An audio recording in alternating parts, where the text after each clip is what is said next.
जय हिंद फ्रेंड्स। आज से हम स्टार्ट करेंगे Chronicle magazine. Monthly Chronicle magazine के ये शॉर्ट नोट्स हैं। तो ये मैगजीन है, ये मैगजीन को मैंने टॉपिक वाइज नोट्स बना रखे हैं। तो इसमें दिसंबर की, जनवरी, फरवरी, मार्च की जो साइंस एंड टेक है, विज्ञान एवं प्रौद्योगिकी के शॉर्ट नोट्स हैं। तो एक ही वीडियोज़ में दिसंबर, जनवरी, देखते हैं कितने मंथ तक कवर कर लेते हैं। तो इसको हम करते हैं। तो आइए इसमें देखते हैं। फर्स्ट था कि भारत जेन का शुभारंभ हुआ है। भारत जेन का शुभारंभ हुआ है 30 सितंबर 2024 से। और ये क्या है भारत जेन? तो नागरिकों को विभिन्न भारतीय भाषाओं में जनरेटिव एआई उपलब्ध कराना। भारत जेन ये जो है राज्य वित्त पोषित है। मेजर एटमॉस्फेरिक चेरेनकोव एक्सपेरिमेंट वेधशाला मैक कहाँ पे बना है? तो लद्दाख में। एशिया का सबसे बड़ा टेलीस्कोप है।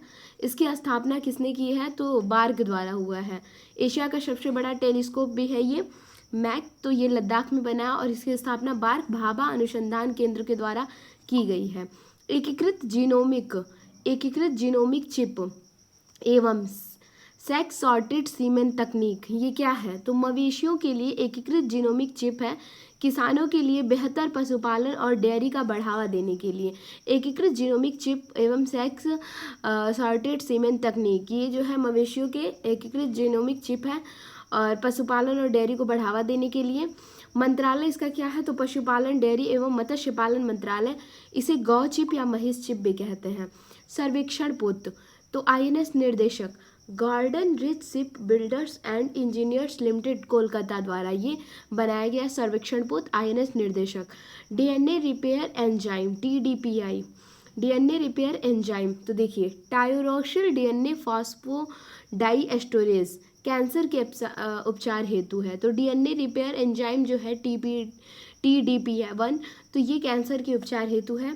Indian association for the cultivation of science, Indian association for the cultivation of science, ये डॉक्टर महेंद्र लाल सरकार द्वारा 29 जुलाई 1876 द्वारा कोलकाता में सीवी रमन प्रभाव के लिए स्टार्ट किया गया है। उन्नत T-90 भीष्म टैंक का अनावरण का किसके द्वारा किया गया है? तो उन्नत T-90 भीष्म टैंक का अनावरण थल सेना के द्वारा किया गया है। अभय क्या है? तो अभय जो है एंटी सबमरीन वॉरफेयर सैली वाटरक्राफ्ट है। क्या है? तो एंटी सबमरीन वॉरफेयर सैली वाटरक्राफ्ट है। जलावरण हुआ है गार्डन रिच शिप बिल्डर्स द्वारा। किसके द्वारा? तो गार्डन रिच शिप बिल्डर्स द्वारा। नेक्स्ट हम देखते हैं यहाँ पे।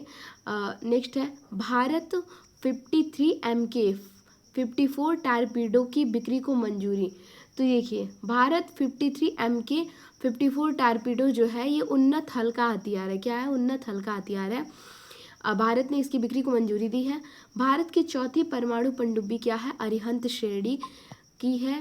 भारत की चौथी परमाणु पनडुब्बी का जलावतरण हुआ है। स्पेस डॉकिंग एक्सपेरिमेंट है। अब नेक्स्ट हम देखेंगे डब्ल्यूएचओ ने भारत को ट्रैकोमा मुक्त घोषित कर दिया है। तो ट्रैकोमा को मुक्त घोषित कर दिया है। तो ऐसे पूछ सकता है कि ट्रैकोमा जो है वो किससे संबंधित रोग है? तो आँख से संबंधित रोग है और ट्रैकोमा एक जीवाणु जनित बीमारी है, उष्णकटिबंधीय रोग है। डब्ल्यूएचओ की सेफ रणनीति है। डब्ल्यूएचओ की एक रणनीति है जिसे सेफ रणनीति। 1963 में राष्ट्रीय ट्रैकोमा नियंत्रण कार्यक्रम शुरू किया गया था। बहुलक्ष्य विस्फोट उपकरण अग्नि अस्त्र है। Portable multi target detonation device Gangtok में लॉन्च हुआ है। सिक्किम के गंगटोक में लॉन्च हुआ है सेना प्रमुख जनरल उपेंद्र द्विवेदी द्वारा। नेक्स्ट देखिए अदिति 2.0 और डिस्क 12 का शुभारंभ। सॉरी यहाँ पे थोड़ा सा ब्लर हो गया है, नेक्स्ट टाइम मैं पीडीएफ बनाते हुए बिल्कुल ध्यान दूंगी।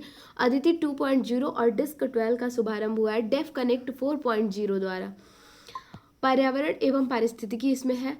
अंतर्राष्ट्रीय ऊर्जा दक्षता हब में भारत का प्रवेश। 16 सदस्य हैं। अंतर्राष्ट्रीय ऊर्जा दक्षता हब में भारत का प्रवेश हुआ है। 16 देश सदस्य हैं इसमें। 2020 में इसकी स्थापना हुई है। किसकी? तो अंतर्राष्ट्रीय ऊर्जा दक्षता हब की। इंडिया जो है 1 मार्च 2002 में स्थापना हुई है। 2024 में सदस्य बना है इंडिया। ठीक है। इथेनॉल, इथेनॉल जो है वो थर्ड सबसे बड़ा उत्पादक व उपभोक्ता, इथेनॉल का जो है वो थर्ड सबसे बड़ा उत्पादक व उपभोक्ता बना है। इंडिया शुगर एवं बायो एनर्जी सम्मेलन 26 से 27 सितंबर 2024 में नई नई दिल्ली में हुई है।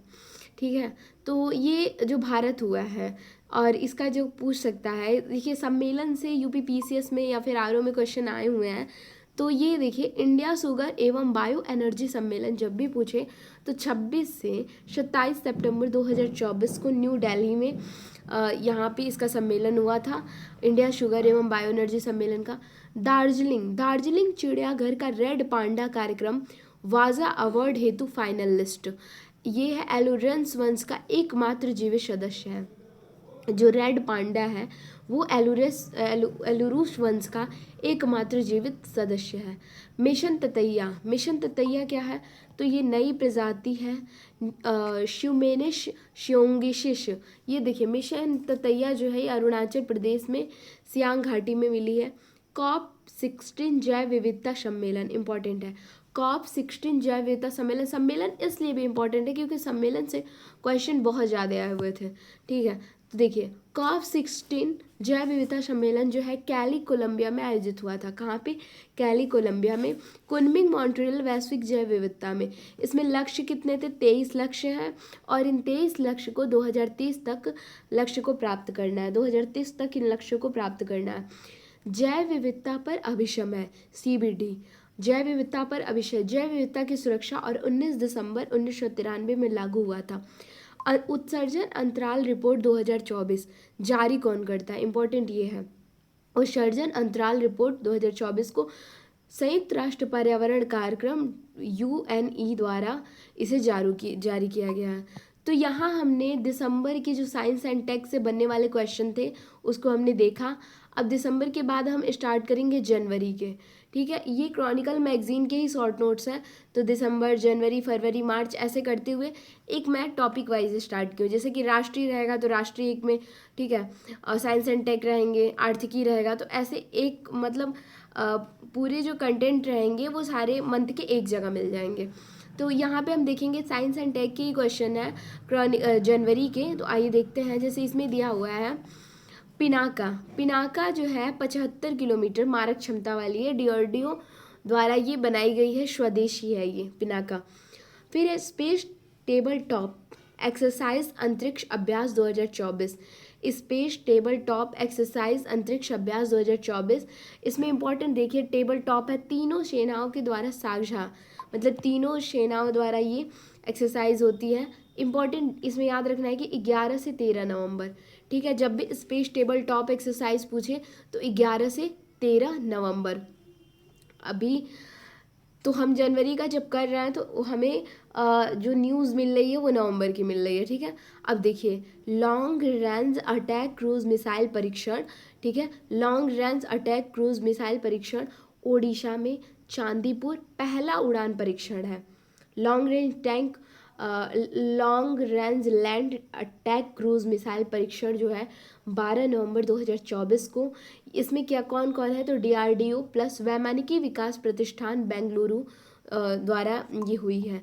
IAFC 295 फुल मोशन सिम्युलेटर सुविधा, ये 11 नवंबर 2024 को इसका उद्घाटन जो है वो हुआ है आगरा में।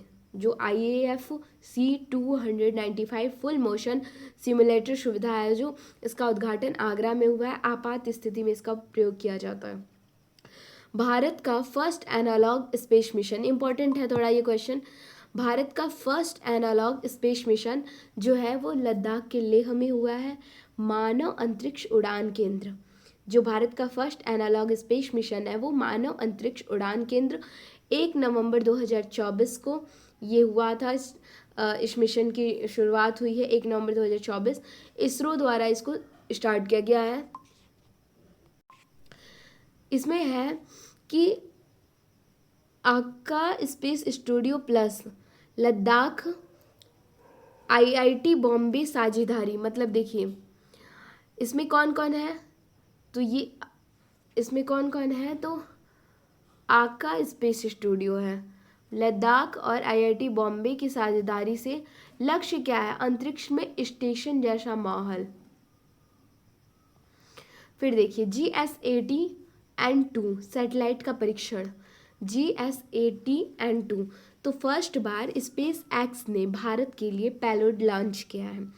फर्स्ट बार क्या हुआ है? तो भारत के लिए स्पेस एक्स ने, किसने लॉन्च किया है? तो स्पेस एक्स ने पेलोड लॉन्च किया है 19 नवंबर 2024 को। और कहाँ से लॉन्च हुआ है? तो फ्लोरिडा से। कहाँ से? तो ये फ्लोरिडा से लॉन्च किया गया है। फॉल्कन 9 उपग्रह से लॉन्च किया गया है, ठीक है। और GSAT-20 भी कहा जाता है इसे। GSAT-N2 को GSAT-20 भी कहा जाता है। और ये जो है वो देखिए यहाँ पे, ये इन फ्लाइट कनेक्टिविटी को सक्षम बनाता है। ये इन फ्लाइट कनेक्टिविटी को सक्षम बनाता है। भार इसका कितना है? तो 4700 किलोग्राम। जीवन इसकी कितनी है? तो 14 वर्ष है। दूर दराज इलाकों में संचार व्यवस्था। इंडिया की फर्स्ट लंबी दूरी की हाइपरसोनिक मिसाइल जो है वो 16 नवंबर 2024 को DRDO द्वारा ओडिशा के APJ अब्दुल कलाम द्वीप द्वारा से इसको मिसाइल को स्टार्ट किया गया है, मतलब इसके परीक्षण किया गया। 1500 किलोमीटर की मारक क्षमता है। गति ध्वनि की गति से 5 गुना है। इसकी गति कितनी है? तो ध्वनि की गति से 5 गुना है। इम्पॉर्टेंट है ये। कहाँ से इसे परीक्षण किया गया है? तो इंडिया की फर्स्ट लंबी दूरी की हाइपरसोनिक मिसाइल। इम्पॉर्टेंट डेज जो है वो 16 नवंबर 2024 को। मंथ बहुत इंपॉर्टेंट है, मंथ जरूर देखें। फर्स्ट स्वदेशी एंटीबायोटिक नेफ्रिथोमाइसिन, इसे डॉक्टर जितेंद्र सिंह द्वारा इसको स्टार्ट किया गया है निमोनिया के इलाज के लिए। इसको लॉन्च किया गया। फर्स्ट स्वदेशी एंटीबायोटिक नेफ्रिथोमाइसिन, किसके लिए? तो निमोनिया के इलाज के लिए। निर्माण इसका किसने किया? Biotechnology industry research council. Biotechnology industry research council द्वारा। इसकी कंपनी कौन कौन सी है? तो देखिए कंपनी जो है वोलकार्डर्स मिकनॉफ नाम से बाजार में लाया गया है। अब यहाँ पे आ गया है पर्यावरण एवं पारिस्थितिकी, तो इसको भी हम देख लेते हैं। साइंस एंड टेक के क्वेश्चन तो हो ही गए, पर्यावरण एवं पारिस्थितिकी भी देख लेते हैं। आपदा न्यूनीकरण व क्षमता निर्माण परियोजना हेतु वित्तीय मंजूरी 26 नवंबर 2024 को अमित शाह द्वारा दिया गया है। आपदा न्यूनीकरण व क्षमता निर्माण परियोजना हेतु इसमें क्या है? 1115.67 करोड़ रुपए की मंजूरी मिली है इस परियोजना में। 15 राज्य में 1000 करोड़ रुपए की परियोजना है। राष्ट्रीय भूस्खलन और जोखिम न्यूनीकरण परियोजना है। राष्ट्रीय आपदा न्यूनीकरण कोष से 3075.65 करोड़ से 7 शहर में शहरी बाढ़ है, ठीक है। जलवायु परिवर्तन सम्मेलन, इंपॉर्टेंट क्वेश्चन है, बहुत इंपॉर्टेंट है, यहाँ से क्वेश्चन आते ही हैं। जलवायु परिवर्तन सम्मेलन जो है ये इंपॉर्टेंट है, ठीक है। जलवायु परिवर्तन सम्मेलन जो है COP29 कहाँ हुआ है? तो ये अजरबैजान बाकू में। सत्र कौन सा है? 29वां सत्र है। इंपॉर्टेंट सत्र भी देखना है। कब हुआ है जलवायु परिवर्तन? तो 11 से 24 नवंबर 2024 को हुआ है। क्योटो प्रोटोकॉल में 19वीं बैठक हुई है इसकी। क्योटो प्रोटोकॉल द्वारा 19वीं बैठक। बाध्यकारी समझौता ये होता है, मतलब इसमें जो समझौता होंगे, इसमें जो सदस्य होंगे वो बाध्य होंगे इस समझौता को मानने के लिए, अर्थात यह जो समझौता होता है वह एक बाध्यकारी समझौता होता है। 1997 में ग्रीन हाउस गैस द्वारा इसकी स्थापना हुई थी। 2005 से जलवायु परिवर्तन सम्मेलन में ये जो लागू हुआ था। जलवायु वित्त पर मुख्य ध्यान दिया जाता है। जलवायु वित्त पर मुख्य ध्यान दिया जाता है। केंद्रित क्या है? लक्ष्य इसका 100 बिलियन अमेरिकी डॉलर प्रति वर्ष 2035 तक 3 गुना बढ़ाकर 300 बिलियन अमेरिकी डॉलर किया जाए। 100 बिलियन अमेरिकी डॉलर को प्रति वर्ष 2035 तक 3 गुना बढ़ाकर 300 बिलियन अमेरिकी डॉलर किया जाए, ठीक है। नेक्स्ट हम इसमें देख लेते हैं। नेक्स्ट है इसमें कुछ छूट गया है क्या? एक मिनट में देखती हूँ। नहीं, छूटा नहीं है, यही है।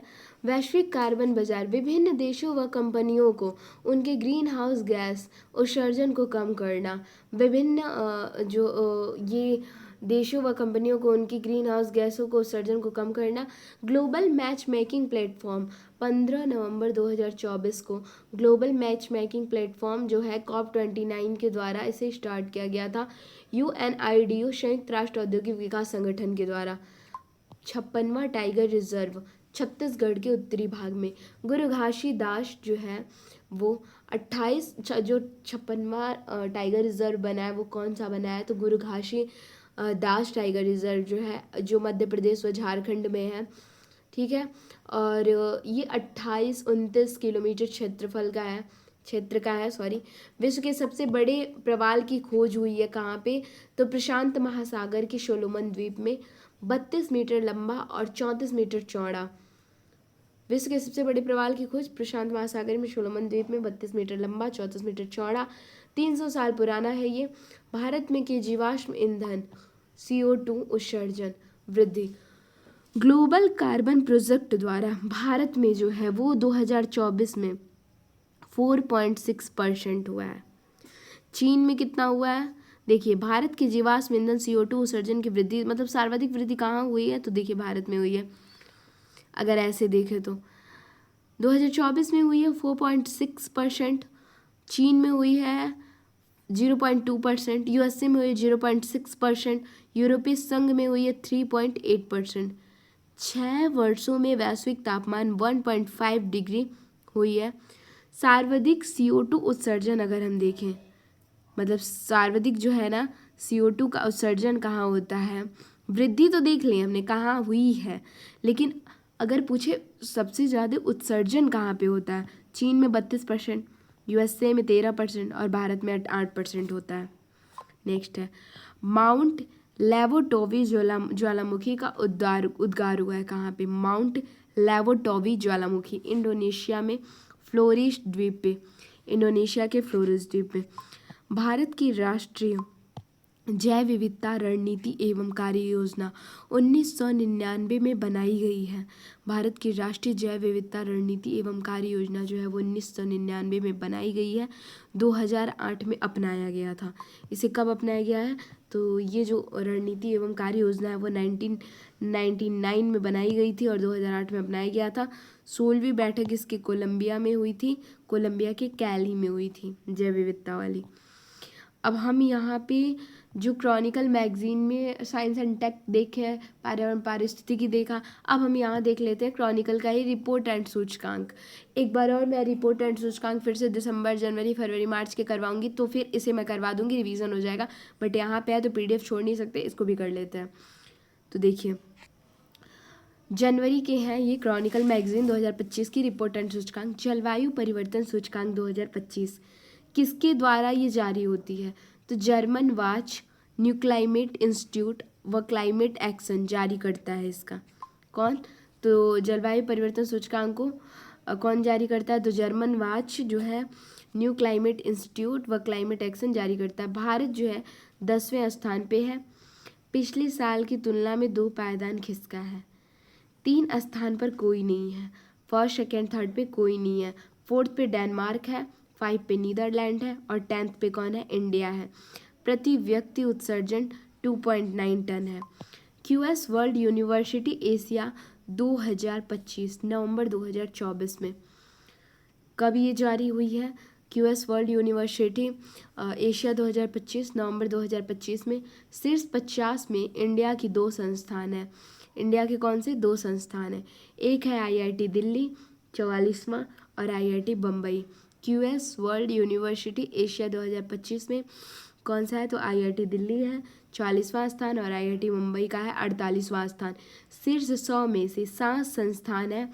IIT कानपुर जो है वो 67वां स्थान है। कुल भारत के 46 संस्थान शामिल हैं, जबकि 2015 में 11 संस्थान थे। भारत के कितने 46 संस्थान शामिल हैं, जबकि 2015 में कितने 11 संस्थान थे। नेक्स्ट विश्व बौद्धिक संपदा संकेतक 2024 रिपोर्ट नवंबर 2024। नवंबर 2024 में विश्व बौद्धिक संपदा संकेतक 2024 रिपोर्ट नवंबर 2024 में पेटेंट, ट्रेडमार्क व औद्योगिक डिजाइनों में भारत शीर्ष 10 स्थान प्राप्त है। भारत कितना? शीर्ष 10 स्थान प्राप्त है। भारत ट्रेडमार्क फाइलिंग में 4th रैंक पे है। भारत क्या है? तो ट्रेडमार्क फाइलिंग में 4th रैंक पे है। वहीं ट्रेडमार्क कार्यालय में 2nd रैंक पे है। विश्व बौद्धिक संपदा संकेतक 2024 रिपोर्ट नवंबर 2024 में पेटेंट, ट्रेडमार्क व औद्योगिक डिजाइनों में भारत शीर्ष 10 स्थान प्राप्त है। भारत ट्रेडमार्क फाइलिंग में 4th रैंक पे है। ट्रेडमार्क कार्यालय में 2nd रैंक पे है। विश्व सौर रिपोर्ट श्रृंखला 3rd संस्करण 3 से 6 नवंबर 2024 जो विश्व सौर रिपोर्ट श्रृंखला है 3rd संस्करण, इसका न्यू दिल्ली में और इसका 7वां सत्र है। सत्र जो है वो 7वां है और 3rd संस्करण है, न्यू दिल्ली में हुआ है ये विश्व सौर रिपोर्ट श्रृंखला। तो देखिए 3 से 6 नवंबर 2024 में इसमें 4 रिपोर्ट जारी होती है। विश्व सौर बाजार रिपोर्ट, निवेश रिपोर्ट, विश्व प्रौद्योगिकी report, green hydrogen readiness assessment report. Next देखते हैं यहाँ पे NIN methane invisible but not unseen report. तो 15 नवंबर 2024 को UNEP द्वारा जारी होती है मीथेन उत्सर्जन वेधशाला। ग्लोबल वार्मिंग में मीथेन 1/3 वृद्धि जिम्मेदार है। इसके लिए एक रिपोर्ट जारी होती है जो कि NIN methane invisible but not unseen report 15 नवंबर 2024 में किसके द्वारा? UNEP द्वारा। जलवायु स्थिति रिपोर्ट 2024 29वां ये है सत्र अजरबैजान बाकू में WMO द्वारा जारी होता है। 2024 में सबसे गर्म वर्ष अनुमान लगाया गया है। 2024 को सबसे गर्म वर्ष। यूनिसेफ की विश्व के बच्चों की स्थिति 2024 रिपोर्ट। 20 नवंबर 2024 को संयुक्त राष्ट्र अंतर्राष्ट्रीय बाल आपातकालीन कोष किसके द्वारा? यूनिसेफ की विश्व बच्चों की स्थिति रिपोर्ट जारी होती है संयुक्त राष्ट्र अंतर्राष्ट्रीय बाल आपातकालीन कोष द्वारा ये जारी होती है। 2050 तक विश्व के 1/3 से अधिक बच्चे सिर्फ 4 देश में भारत, चीन, नाइजीरिया और पाकिस्तान में होंगे। भारत जो है वो 2050 तक बच्चों की संख्या 350 मिलियन, विश्व की 15% होंगे। देखिए ये रिपोर्ट्स जो है मेंस में हम लिख सकते हैं, इसलिए थोड़ा सा डिटेल है। इम्पॉर्टेंट ये है कि इसके द्वारा जारी होती है। तो यूनिसेफ की जो है ये विश्व की बच्चों की स्थिति जो है ऐसी जो ये 2024 की रिपोर्ट है किसके द्वारा जारी होती है? तो संयुक्त राष्ट्र अंतर्राष्ट्रीय बाल आपातकालीन कोष के द्वारा जारी होती है। कब जारी हुई है? 20 नवंबर 2024 को।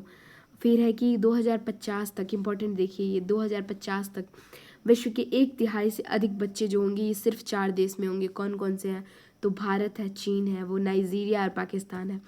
भारत में 2050 तक बच्चों की संख्या जो होती है वो 350 मिलियन हो जाएगी, जो कि विश्व की 15% हो जाएंगी। योजना व कार्यक्रम देख लेते हैं। वन नेशन वन सब्सक्रिप्शन योजना। वन नेशन वन सब्सक्रिप्शन योजना मतलब 25 नवंबर 2024 से स्टार्ट हुई है। 3 वर्ष 2025, 2026, 2027 के लिए। बजट इसमें 6000 करोड़ है। कितने? तो 6000 करोड़ है। विद्वानों के शोध, लेखों और जर्नल्स प्रकाशनों तक देशव्यापी पहुंच है। अटल इनोवेशन मिशन AIM जारी रखने की मंजूरी 25 नवंबर 2024 को 31 मार्च 2028 तक की अवधि है। 2750 करोड़ रुपए इसमें बजट है अटल इनोवेशन मिशन में। ये किसके द्वारा जारी होती है? तो नीति आयोग द्वारा। AIM 2.0 को भारत के नवाचार व उद्यमिता है। जो AIM 2.0 है वो भारत के नवाचार एवं उद्यमिता के संबंध में है। ये मिशन कब स्टार्ट हुई थी? तो 25 नवंबर 2024 को 31 मार्च 2028 तक की अवधि इसके है। और इसमें बजट कितना है? तो 2750 करोड़ रुपए इसका बजट है। किसके द्वारा? नीति आयोग द्वारा ही जारी होती है। देश की प्रकृति परीक्षण अभियान, देश की जो है प्रकृति परीक्षण अभियान तो 26 नवंबर 2024 में शुरू हुआ था। कौन सा? तो देश का प्रकृति परीक्षण अभियान। संविधान दिवस, आयुष मंत्रालय 25 दिसंबर 2024 तक चलेगा। कब तक चलेगा? तो 25 दिसंबर 2024 तक ये चलेगा। उद्देश्य क्या है? तो भारत में स्वास्थ्य सेवा जागरूकता। उद्देश्य क्या है? भारत में स्वास्थ्य सेवा जागरूकता। 18+ में सबसे ऊपर के व्यक्तियों को शामिल है। देश की प्रकृति परीक्षण अभियान जो है इसमें क्या है? तो 18+ में सबसे ऊपर के व्यक्तियों को शामिल है। स्वास्थ्य सेवा जागरूकता है ये, और 25 दिसंबर 2024 तक ये चलेगा। 26 नवंबर 2024 से ये शुरू हुआ था संविधान दिवस पे आयुष मंत्रालय द्वारा। नेक्स्ट है विजन पोर्टल। विजन पोर्टल क्या है? 21 नवंबर 2024 को केंद्रीय मंत्री डॉक्टर जितेंद्र सिंह द्वारा विद्यार्थी नवाचार और आउटरीच नेटवर्क के विकसित भारत पहल का उद्घाटन किया गया है। 21 नवंबर 2024 को विजन पोर्टल का स्टार्ट हुआ है। किसके द्वारा स्टार्ट हुआ है? तो केंद्रीय मंत्री डॉक्टर जितेंद्र सिंह द्वारा। और ये क्या है? तो विद्यार्थी नवाचार और आउटरीच नेटवर्क के विकसित भारत पहल का उद्घाटन किया है। राष्ट्रीय तकनीकी वस्त्र मिशनों के तहत 12 शोध परियोजनाओं को मंजूरी। 12 नवंबर 2024 को कपड़ा मंत्री गिरिराज सिंह 10वें मिशन संचालन समूह में 13.3 करोड़ रुपए की मूल्य की लागत वाली 12 शोध परियोजनाओं को मंजूरी दी है। त्वरित नवाचार और अनुसंधान की साझेदारी कार्यक्रम। तो 14 नवंबर 2024 को त्वरित नवाचार एवं अनुसंधान के साझेदारी कार्यक्रम 14 नवंबर 2024 को अनुसंधान नेशनल रिसर्च फाउंडेशन शुभारंभ। इसका जो है अनुसंधान नेशनल रिसर्च फाउंडेशन जो है वो शुभारंभ किया है इसका। किसका? तो त्वरित नवाचार व अनुसंधान के साझेदारी कार्यक्रम का चिकित्सा उपकरण उद्योग को मजबूत करने के लिए योजना। तो 8 नवंबर 2024 को रसायन एवं उर्वरक एवं स्वास्थ्य एवं परिवार कल्याण मंत्रालय द्वारा शुरुआत करेगा।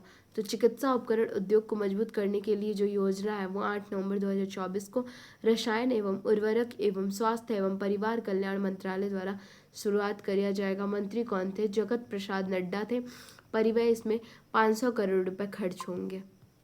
नेक्स्ट हम देख लेते हैं इसमें वनडे वन जीनोम पहल जीवाणुओं की अलग अलग प्रजातियों को उजागर करेगी। वनडे वन जीनोम पहल 9 नवंबर 2024 को 9 नवंबर 2024 को जैव प्रौद्योगिकी प्लस नवाचार परिषद द्वारा जैव प्रौद्योगिकी प्लस नवाचार परिषद द्वारा G20 शेरपा प्लस अमिताभ कांत द्वारा न्यू दिल्ली में वनडे वन जीनोम पहल को स्टार्ट किया गया है। किसके द्वारा? तो G20 के जो शेरपा है उनके द्वारा प्लस अमिताभ कांत द्वारा न्यू दिल्ली में इसे स्टार्ट किया गया है। पीएम विद्या लक्ष्मी योजना। पीएम विद्या लक्ष्मी योजना क्या है? तो 6 नवंबर 2024 को मेधावी छात्रों को उच्च शिक्षा प्राप्त कराने के लिए राष्ट्रीय शिक्षा नीति 2020 की पहल है। ये 2024-25 से लेकर 2030-31 के दौरान ये स्टार्ट की गई है। तो पीएम विद्या लक्ष्मी योजना जो कि 6 नवंबर 2024 से स्टार्ट हुई है, किस नीति के द्वारा? तो राष्ट्रीय शिक्षा नीति 2020 की पहल है। परिव्यय कितना है? तो परिव्यय इसका है 3600 करोड़ रुपए। 7 लाख छात्रों को अनुदान दिया जाएगा इसके तहत। हरित हाइड्रोजन मिशन R&D। तो ये क्या है? हरित हाइड्रोजन मिशन जो कि 4 नवंबर 2024 को स्टार्ट हुआ है। नवीन एवं नवीकरणीय ऊर्जा मंत्रालय जो है उसके द्वारा शुभारंभ हुआ है। तो 4 नवंबर 2000 शुभारंभ नवीन एवं नवीकरणीय ऊर्जा मंत्रालय द्वारा शुभारंभ 4 नवंबर 2023 को। परिव्यय इसमें कितना है? तो 2029 से 30 तक 19,744 करोड़ रुपए इसका परिव्यय है। परिव्यय कितना है? तो 2029 से लेकर 2030 तक इसका जो परिव्यय है 19,744 करोड़ रुपए है। एनटीपीसी द्वारा हाइड्रोजन ईंधन बसों का शुभारंभ हुआ है। तो एनटीपीसी द्वारा कहाँ पे हाइड्रोजन ईंधन बसों का शुभारंभ हुआ है? तो नोएडा में 8 नवंबर 2024 को 50वां स्थापना दिवस मनाया गया था। किसका? तो एनटीपीसी का। और उसी के उपलक्ष्य में नोएडा में हाइड्रोजन ईंधन बसों का शुभारंभ किया गया है। तो इसमें हमने देखा है दिसंबर के साइंस एंड टेक के जो भी इम्पोर्टेंट टॉपिक थे, जो भी इम्पोर्टेंट फैक्ट थे, जो भी इम्पोर्टेंट चीज़ें थी उसको देखा दिसंबर के। और फिर जनवरी के देखा हमने। जनवरी में साइंस एंड टेक का देखा ही हमने, प्लस पर्यावरण एवं पारिस्थितिकी भी देखी, रिपोर्ट एंड सूचकांक की भी देखा, और प्लस योजना एवं कार्यक्रम भी देखा। तो यहाँ से हमने ख़त्म किया। अब जो साइंस एंड टेक का बचा हुआ है वो है फरवरी एंड मार्च। तो फरवरी और मार्च का भी नेक्स्ट वीडियो में हम कवर कर लेंगे, क्योंकि वीडियो बहुत ज़्यादा लंबी हो जाएगी। इससे बढ़िया नेक्स्ट वीडियो में हम फरवरी से स्टार्ट कर लेंगे। यहाँ पे जनवरी तक ही है। Thanks for watching.